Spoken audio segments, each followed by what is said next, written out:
Hello, my friend. Welcome back to the Ascended Spiritual Warrior. Today's near-death experience comes from a woman in Russia who at the time was only 5 years old when she drowned in the Black Sea. If this is your first time on our channel, welcome. I appreciate you being here. These videos are meant to build faith in a world that seems to be faithless and to prove that there is life on the other side. If you enjoy these videos, then please click the like, subscribe, and bell icon so you'll get notified of any new out-of-body experience and near-death experience stories we upload. For our return viewers, you know what to do. Grab a beverage, sit back, relax, and enjoy today's story. My near-death experience occurred when I was 5 years old, in Russia, where I was born and lived at the time, on a holiday trip to the Black Sea, where I went with my mother and grandparents. On this particular day, we had all gone down to the beach. The sea was rough, and my mother was standing in the water holding me in her arms. I remember feeling safe and secure, although the waves were huge, enormous from my 5-year-old perspective, and being excited as they came crashing over me and my mom, one by one. Then this particularly big wave hit us. My mother lost her balance, lost her grip, and I was washed away by the wave. For a moment, I felt the utter fear of death, my body instinctively sensing this being a life-threatening situation. I held my breath and struggled to find something to hold onto to save myself, but my hands were only grasping water.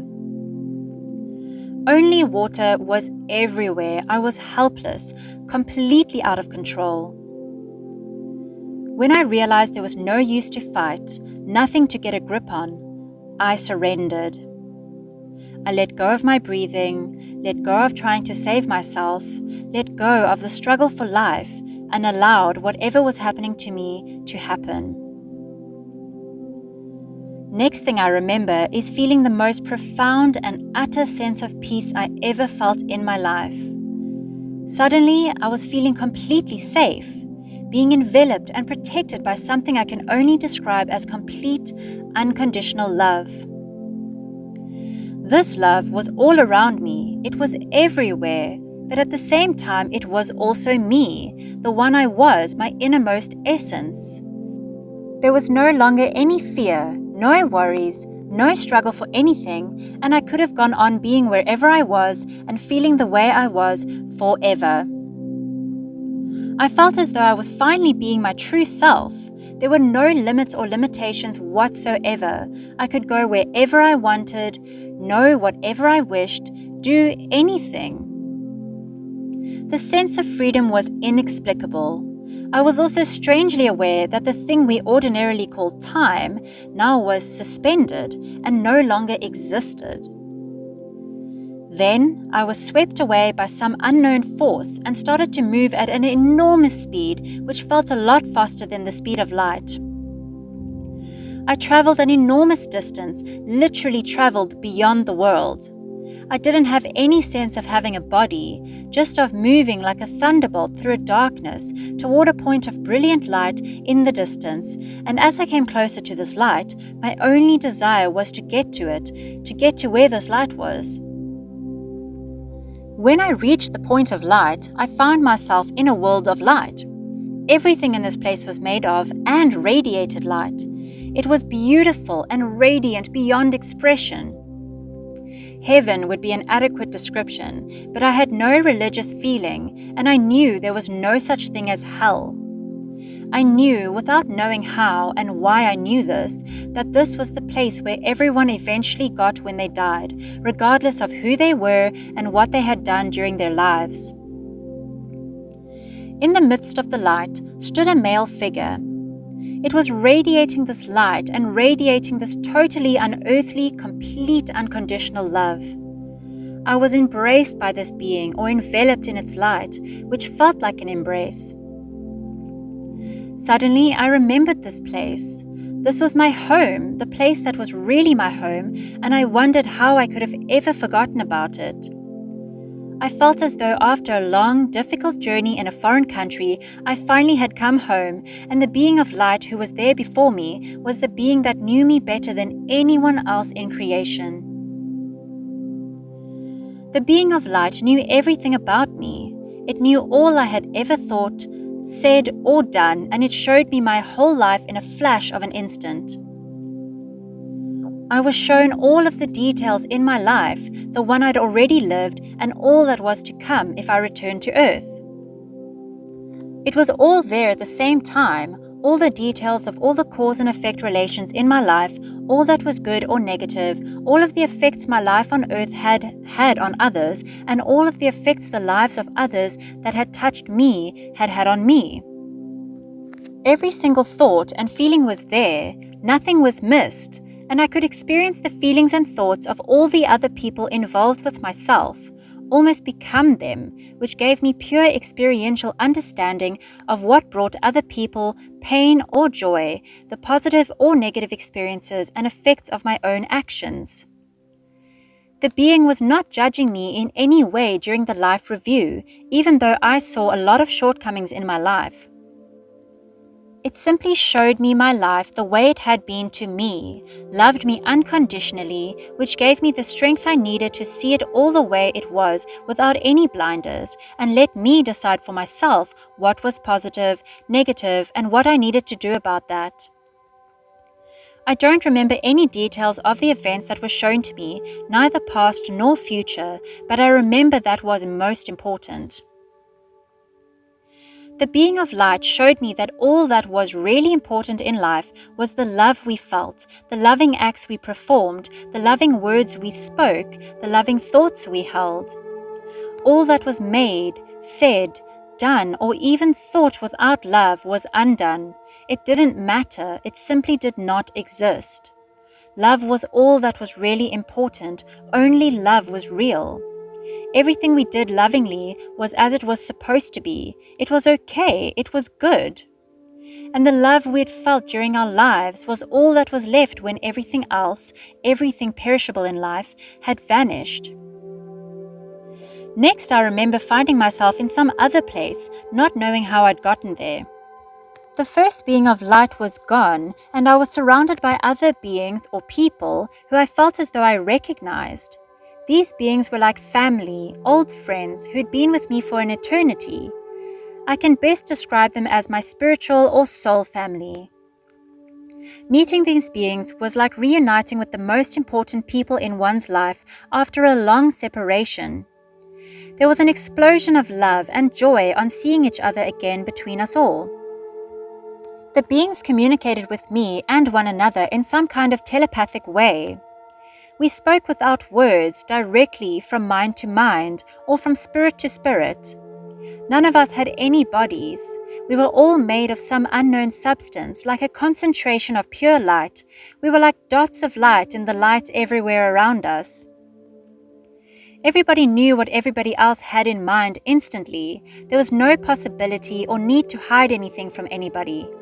This kind of communication made misunderstandings impossible and made us close in a way almost impossible to describe.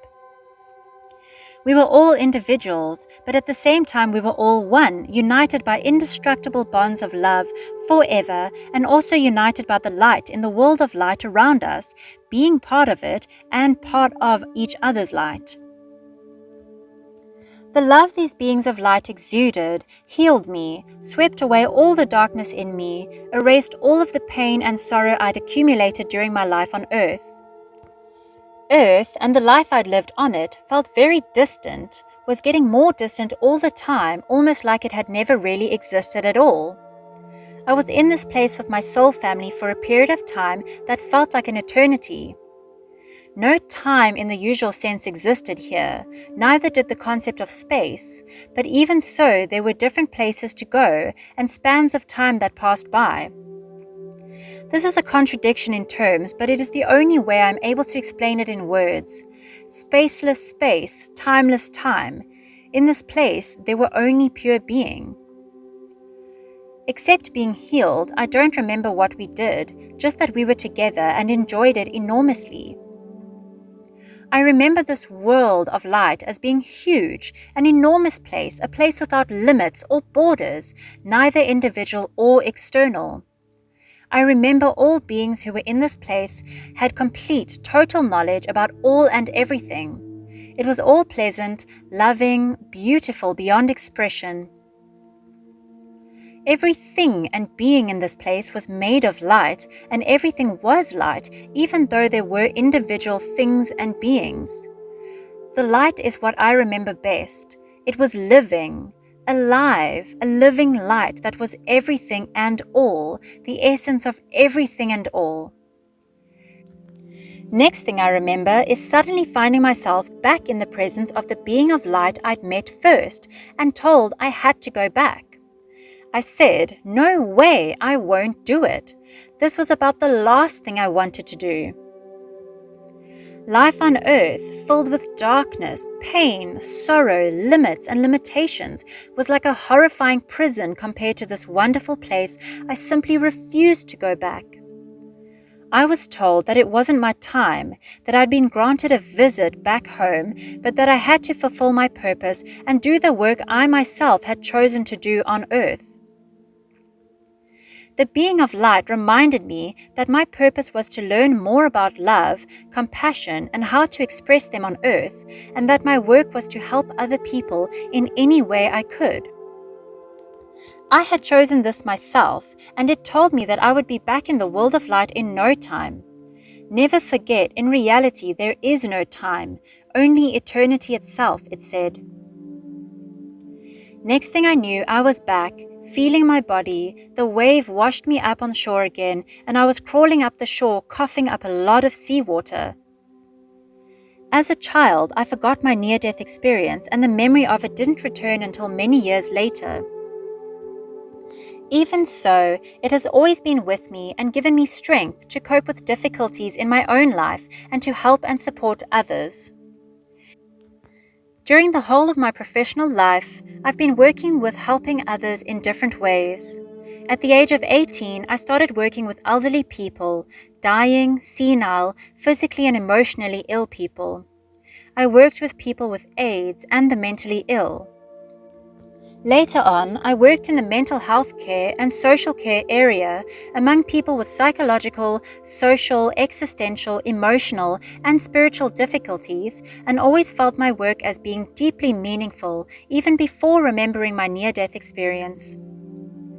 Currently, I'm also working as a psychosynthesis therapist, which is a branch of transpersonal psychology.